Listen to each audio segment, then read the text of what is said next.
A new dawn is upon us. Never have our choices weighed more heavily.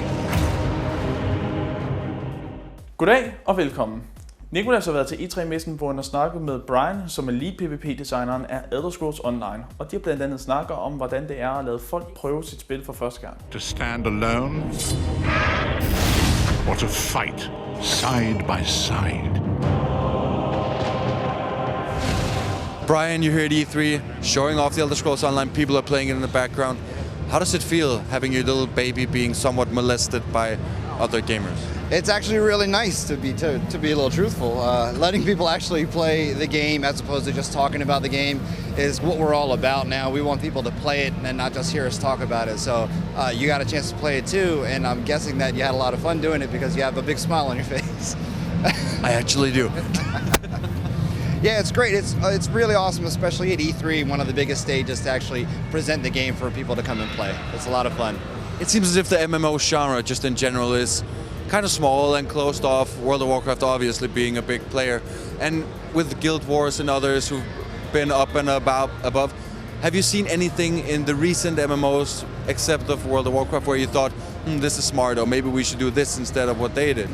Well, we look at the genre, not only MMOs, but, RPGs mainly is where we're focusing a lot of attention, as well as, first-person shooters for the competitive market.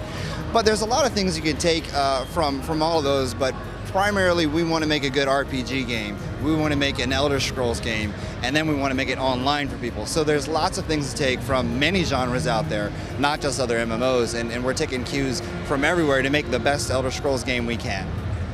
What to you justifies that there's space enough for one more MMO, just in general? I think the thing that justifies having another Elder Scrolls game is that it is an online game.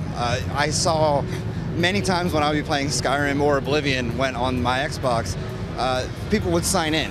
And I'd be so annoyed that I couldn't play with them. So that's kind of where we're like, you know what, there's obviously need for people to play Elder Scrolls Online, especially when you started seeing on the modern consoles people signing in. You're like, I can't play with them, but now you can, which is great. Was there any features in the game where you're like, okay, dungeons, we need to have that, bum, bum, bum. Are you bringing anything new to that table? In terms of new to the Elder Scrolls lore, definitely bringing PvP to the table is brand new. The simple fact that you can play with your friends is great, but having you kill your friends is also a lot of fun. So in terms of what's new in the Elder Scrolls universe, PvP is definitely new, but it's happening in a location that's very familiar to people.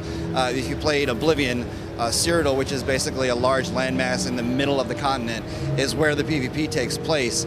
So having everybody, the three alliances kind of slam together in that area is really fun. And also on console. Can you talk a bit about that? What's the challenge with that? It's always a challenge to go, we're in development on PC and Mac, and now actually saying we're in development on the PS4 and the Xbox One. It's great to get that message out there that people can play Elder Scrolls on no matter what platform they're dealing with on the next generation. It's really great to get as many people as possible, so now you don't have to worry about that frustration of seeing your friends log in and you can't play. Now you can. Can you talk a bit about about the PvP? Because for the sake of eSports, for example, it seems as if a lot of stuff is happening. World of Warcraft had its time where it peaked, and now it's kind of somewhere in, we need a new PvP MMO. Could this be it?